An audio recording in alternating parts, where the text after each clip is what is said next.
ब्राह्मण हत्या पाप है। हमारे 2 नवयुवक बच्चों को राजगीर के मलमास मेला में पुजारी ने मार दिया, एक ब्राह्मण ने हत्या कर दिया। वो कौन सी हत्या होगी? क्या वो इंसान नहीं था? क्या वो जानवर था? वो इंसान का बेटा बच्चा नहीं था क्या? वो तो जब ब्रह्म हत्या पाप है तो शूद्र हत्या भी पाप है। पुजारी और उसके सहयोगियों को फांसी की सजा या उम्र कैद की सजा होने तक ये लड़ाई को हम रुकने और थमने नहीं कि जो कुछ पृथ्वी पर धन है वह सब ब्राह्मण का है। ब्राह्मण के मुख से उत्पत्ति के कारण श्रेष्ठ होने से यह सब ब्राह्मण के ही योग्य है। ब्राह्मण के मुख से सब लोग आता है, कहां से कौन लोग सब लोग पैदा हो रहा नहीं मालूम है। ये सब खाली बात बनाने के लिए। देखिए किताब में कितना फालतू लिखा हुआ है। ब्राह्मण का नाम मंगल युक्त, क्षत्रिय का बल युक्त, वैश्य का धन युक्त और शूद्र का निंदा युक्त होना चाहिए। क्या मैं निंदा युक्त हूँ? क्या मैं निंदा करने की चीज हूँ? क्या हमारा समाज जो शूद्र है वो निंदा करने का चीज है? इसी किताब को फॉलो करते हुए ऐतिहासिक शोषण इस देश में दलितों का हुआ है और आज हम इसका विरोध कर रहे हैं तो आपको चुभन हो रहा है। ये मनुस्मृति को फॉलो करते हुए ही आज भरत तिवारी का महिमा मंडन किया जा रहा है। मनुस्मृति को फॉलो करने वाले देश में सिर्फ जहर ही घोल सकते हैं और कुछ नहीं कर सकते हैं। बाबा साहब भीमराव अंबेडकर ने इसको इसलिए जलाया था कि यह समाज में कुरीति फैलाने का सबसे बड़ा हथियार है।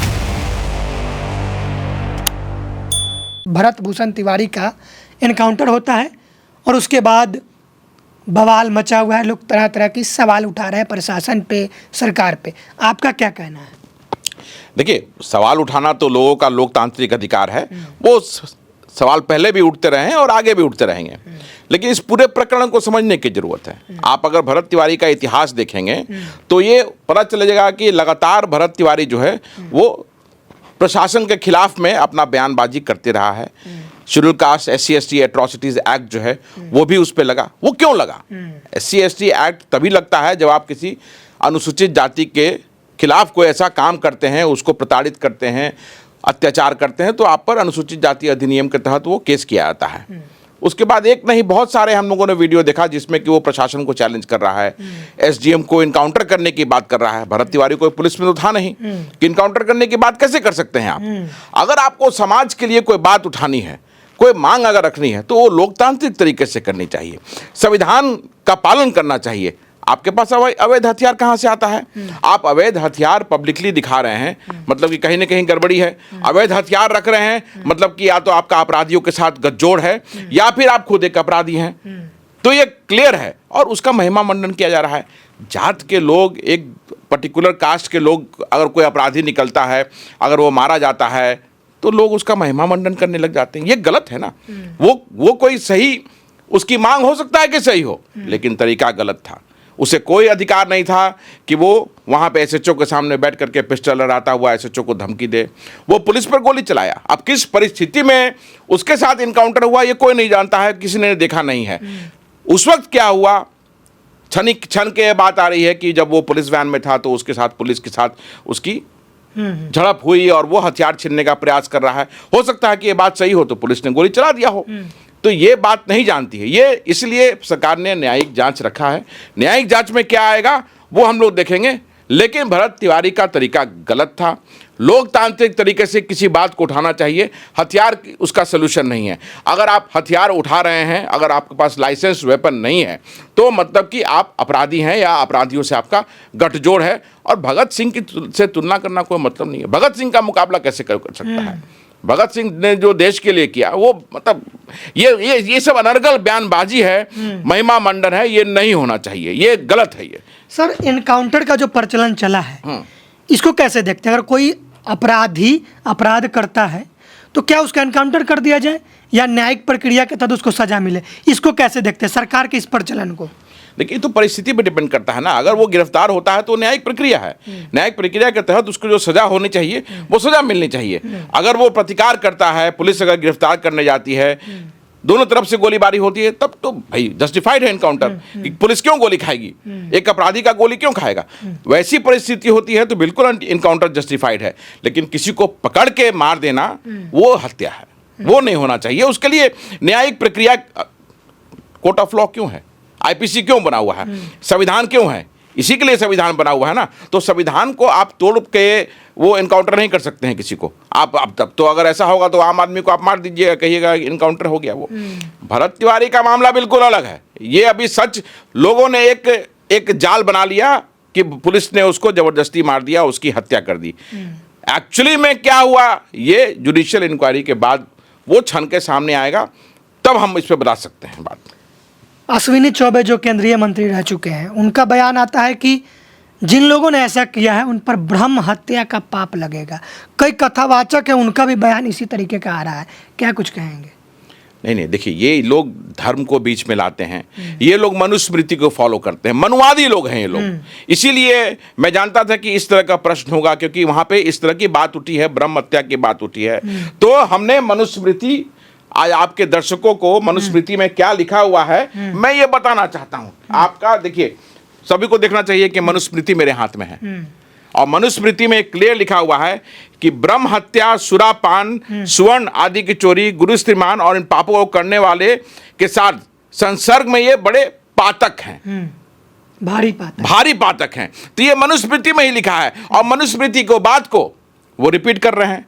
तो ये मनुस्मृति को फॉलो करने वाले देश में सिर्फ जहर ही घोल सकते हैं और कुछ नहीं कर सकते हैं। फिर मनुस्मृति में क्या लिखता है ब्राह्मण के बारे में, देख लीजिए। ये लोग यहीं से इसी किताब को फॉलो करते हैं, इसी किताब को पढ़ते हैं और लोगों के बीच में जाकर के बोल करके इसको प्रचारित करने का काम करते हैं। फिर लिखा हुआ है ब्राह्मण का नाम मंगल युक्त, क्षत्रिय का बल युक्त, वैश्य का धन युक्त और शूद्र का निंदा युक्त होना चाहिए। क्या मैं निंदा युक्त हूं? क्या मैं निंदा करने की चीज हूं?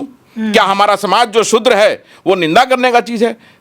इसी किताब को फॉलो करते हुए ऐतिहासिक शोषण इस देश में दलितों का हुआ है, और आज हम इसका विरोध कर रहे हैं तो आपको चुभन हो रहा है, और इसी को पढ़ करके इसको आप प्रचार प्रसार वहां से जाके करने का काम कर रहे हैं। ये प्रचार प्रसार करने का तरीका है, ये और कुछ नहीं है। इस किताब में जो लिखा हुआ है उसको प्रचार प्रसार करने का तरीका है। इसीलिए कहा गया कि ब्राह्मण हत्या पाप है।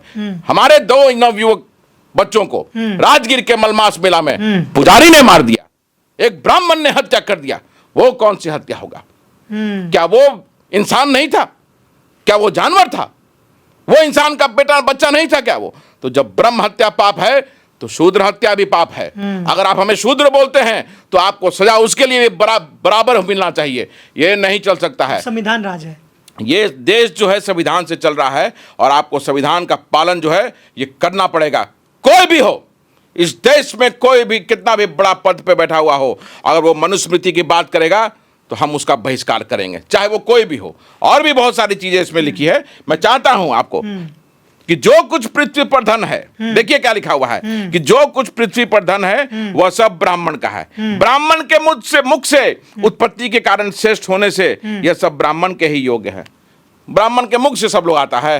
कहां से कौन लोग सब लोग पैदा हो रहा नहीं मालूम है?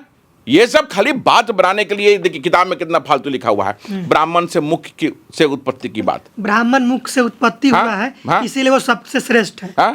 ब्राह्मण मुख से लोग इंसान पैदा लेता है क्या? ये सब झूठ। ये किताब है ना, इसको इसलिए नहीं जलाया जाता है, इसलिए जलाया जाता है। बाबा साहब भीमराव अंबेडकर ने इसको इसलिए जलाया था कि ये समाज में कुरीति फैलाने का सबसे बड़ा हथियार है, सबसे बड़ा हथियार है, और इसको बार बार जलाना चाहिए। एक बार नहीं, बार बार जलाना चाहिए। ब्राह्मण जो कुछ खाता है, पहनता है और देता है वह सब उसका ही है, और लोग ब्राह्मण की कृपा से ही भोजन आदि करते हैं। आइए बैठिए, हमारा घर है तो ले लीजिए, यहाँ आके खा लीजिए खाना, और उसका बोलिए कि मेरा ही हो गया। इसको मतलब है ये बताइए। इस किताब का अर्थ ये है कि ये लोग जो है ये ब्राह्मण का है, सब कुछ ब्राह्मण का है। ये मानसिकता ने भारत को बर्बाद किया है। इसका महिमामंडन हो रहा है, और इसी मानसिकता के तहत ये मनुस्मृति को फॉलो करते हुए ही आज भरत तिवारी का महिमा मंडन किया जा रहा है। संविधान को मानने वाले लोग, उनकी आत्मा आज कह रही होगी कि हमने संविधान बनाया है और संविधान का उल्लंघन बार बार हो रहा है, मनुस्मृति को फॉलो किया जा रहा है। भारत में एक धड़ा है जो मनुस्मृति को फॉलो कर रहा है, और उसका विरोध मैं आपके माध्यम से कहना चाहूंगा कि पूरे भारत में होना चाहिए। इस किताब को सब लोग पढ़ें और जागरूक हों कि ब्राह्मणवादी मानसिकता जो है वो उसमें कितना जहर घोला हुआ है, यह किताब बताता है। तो इसको ये लोगों को जानने की जरूरत है और अवेयरनेस की जरूरत है। इसीलिए और हमारा समाज बटा हुआ है। सबसे दुख की बात है कि हमारा समाज बटा हुआ है। आज देखिए भरत तिवारी के लिए पूरे देश के लोग आ रहे हैं, पूरे देश का ब्राह्मण समाज वहां जुट रहा है, और हमारे राजगीर में 2 बच्चे, 2 नवयुवक, मैं गया था उस पीड़ित परिवार से मिलकर आया, जिस प्रकार उसकी हत्या की गई दोनों बच्चों की। आप अगर जाइएगा वहां पे, उनकी बहन और उनकी मां का दर्द आप देखिएगा। उन्होंने जिस तरह से बताया, जो वीडियो में दिखा, कि आप इंसान जो है वो इस प्रवृत्ति का कैसे हो सकता है, कैसे किसी का आप हाथ मोड़ के तोड़ सकते हैं, किसी का पैर कैसे तोड़ सकते हैं, किसी की गर्दन कैसे मोड़ सकते हैं। ये राक्षस प्रवृत्ति है, इसी से आया है ना, ये राक्षस प्रवृत्ति इसी से आया है कि जो ब्राह्मण करेगा वह सही है। इसीलिए उस पुजारी ने अपने सहयोगियों के साथ मिलकर हमारे 2 नवयुवक, मजदूर युवक, दलित युवक, पासवान युवक, उनकी हत्या करने का काम आरोप किया। क्या था छोटा सा? आरोप शक के आधार पे कि चोरी किया, और मार दिया। आप न्यायालय हैं क्या?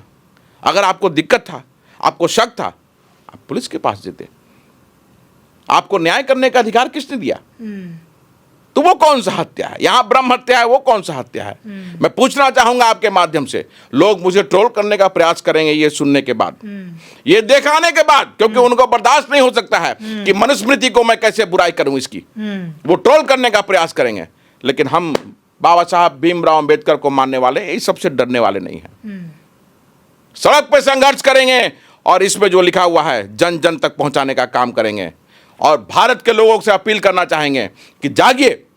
जिस तरह से भरत तिवारी के यहाँ लोग जुट रहे हैं, उसी तरह से राजगीर, बिहार शरीफगंज पर वहां भी जाइए और पीड़ित परिवार का दर्द समझिए, उनकी पीड़ा को देखिए, समझिए, माँ और बहन की पीड़ा को देखिए, अब जाकर मदद कीजिए।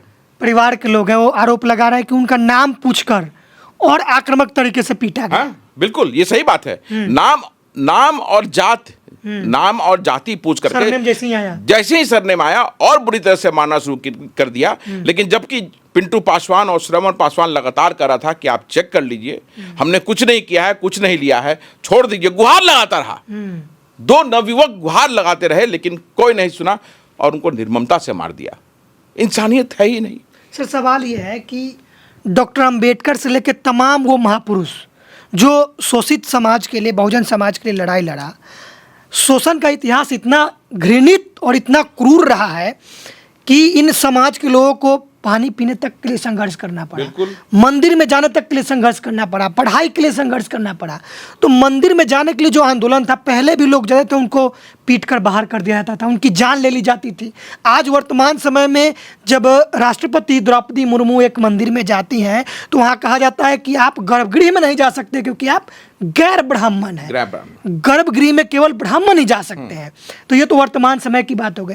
तो क्या दलित समाज के लोगों को ऐसे ऐसे मंदिरों में जाना चाहिए जहां उनकी जान ले ली जाती है, उनका अपमान किया जाता है? क्या करना चाहिए दलित समाज को? अब आपने तो एक एग्जाम्पल दिया राष्ट्रपति महोदया का, बिहार के मुख्यमंत्री थे जीतन राम मांझी जी, उनका भी एग्जाम्पल है। मंदिर से निकलते हैं तो मंदिर धुलवाया जाता है, मधुबनी के मंदिर, बिल्कुल। अगर वहां पुजारी को मालूम चल जाए और मैं किसी मंदिर में जाऊंगा, सामने तो बड़ा अच्छा बात करेगा वो, लेकिन जब मैं वहां से निकलूंगा तो उस जगह को धुलवाने का काम करेगा। मंदिर जाते क्यों हो? बाबा साहब भीमराव अंबेडकर ने क्या कहा था? यही कहा था ना कि अपना रास्ता जो है वो विद्यालय की तरफ करो। आप शिक्षित होइएगा, बड़े बड़े ऊंचे पदों पर जाइएगा तो आप अपने लोगों की मदद कर सकते हैं, सामाजिक समरसता जो है वो बनाने में मदद कर सकते हैं। मंदिर से क्या मिलेगा आपको? मंदिर की तरफ जाते क्यों हो? देखिए, मंदिर गया तो मारा गया ना। राजगीर का मलमास मेला में मंदिर का पुजारी नहीं किया और चोरी क्या आरोप लगाया? मंदिर में गया तब तो आरोप लगा उस पर, जाना ही नहीं था, जाना ही नहीं था, ना जाता वो, ना ऐसा होता। दूसरी तरफ देखिए, अयोध्या में 200 करोड़ की चोरी होती है, वहां के पुजारी को बचाया जाता है। क्यों? अयोध्या के मंदिर में पूरी तरफ सीसीटीवी का जाल होगा निश्चित तौर पे। क्या वो छुपा होगा इस चीज से कि किसने चोरी किया? निश्चित तौर पे वहां पे लोगों को मालूम होगा कि किसने चोरी किया, लेकिन उसको बचाया जा रहा है क्योंकि वो व्यवस्था का वो एक भाग हो। तो यहाँ भी मनुस्मृति पालन किया जा रहा है क्योंकि ट्रस्ट में अधिकतर समान समाज के लोग हैं, तो पृथ्वी पर जो धन है सब उन्हीं का है, तो ले लिए तो कोई दिक्कत ही नहीं। समाज में जो जड़ है, हाँ, सामाजिक कुरीति का यही है। लोग भले कुछ कहें, लेकिन सामाजिक कुरीति का जो जड़ है यही है, इनडायरेक्टली यही लागू है, यही लागू है। और इसी को लागू करने का प्रयास बार बार किया जाता रहा है। इसीलिए आपको जागरूक होने की जरूरत है। कोई आपके समाज का दलाल लेता आकर के आपकी मदद नहीं करेगा, आपको अपनी मदद खुद करनी है। मैं भी वहां गया हूं, मैं गया हूं, मैं मदद करूंगा, मेरा वकील वहां है, उनको न्याय दिलाने के लिए लड़ाई लड़ूंगा। लेकिन आपको सजग होना पड़ेगा, समाज को सजग होना पड़ेगा, एकत्रित और संगठित होना पड़ेगा। और जात के नाम पर जब तक वोट देते रहोगे तब तक मारे जाते रहोगे, क्योंकि जात का नेता आपका कोई आपके लिए नहीं आएगा मदद करने के लिए। वो सब जब सब चीज़ हो जाता है तो आएगा, फोटो खिंचाएगा, दिखाएगा कि हमसे बड़ा कोई नहीं है, उसके बाद रफू चक्कर गायब। सर, दलित समाज के लोगों को हजारों महापुरुष हैं हमारे, बाबा साहब डॉक्टर अंबेडकर, बाबा चौहरमल, संत रविदास, संत कबीर, गौतम बुद्ध, पेरियार साहब, सावित्रीबाई फुले, ज्योतिराव फुले, तो इनके मंदिर में, इनके विहार में जाना चाहिए दलित समाज के लोग। बिल्कुल बिल्कुल, सबका संदेश तो यही था ना, सबका संदेश शिक्षा था। सारे लोगों का, जितने महापुरुष हमारे समाज के हुए, सबका संदेश था शिक्षा। तो अगर किसी की पूजा करनी है तो आप अपने घर में डॉक्टर अंबेडकर, बाबा साहब भीमराव अंबेडकर, उनके ऐसा दार्शनिक व्यक्ति कोई हो ही नहीं सकता था। आज से वो जब वो संविधान लिख रहे थे तो वो जानते थे कि 100 साल के बाद भी जो अधिकार आज वो संविधान के माध्यम से अपने समाज को दे रहे हैं, उस अधिकारों पर अतिक्रमण किया जाएगा। और अतिक्रमण कोई नहीं करेगा, अतिक्रमण आप ही के समाज के कुछ दलाल लोग करेंगे। तो कितना दार्शनिक थे, उन्होंने हक अधिकार उस वक्त दिए थे, और वो जानते थे कि अगर अब मैं संवैधानिक अधिकार को अगर मजबूती से नहीं दूंगा तो आप जो अधिकार दिए जा रहे हैं उसका हनन किया जाएगा। तो वो इतने बड़े दार्शनिक थे, आप उनको फॉलो कीजिए ना, आप उनकी तस्वीर घर में लगाइए, उनकी पूजा कीजिए, उनसे बढ़कर कोई नहीं है। आप सावित्रीबाई फुले की पूजा कीजिए ना, उनसे बढ़कर कोई नहीं है।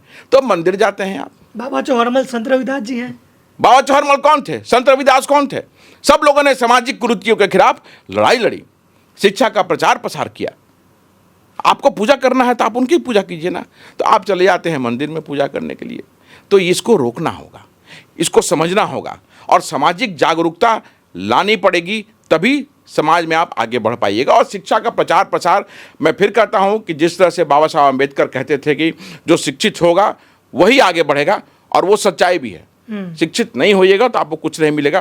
फिर वही दूसरे राज्य में जाके पलायन कीजिएगा, यहाँ आप वोट देने आइएगा, आपने जात के नेता को वोट दीजिएगा, आपका जात का नेता एसी का माया लूटते रहिएगा, और आप ट्रेन की भीड़ में कचाखच जाइएगा मजदूरी करने।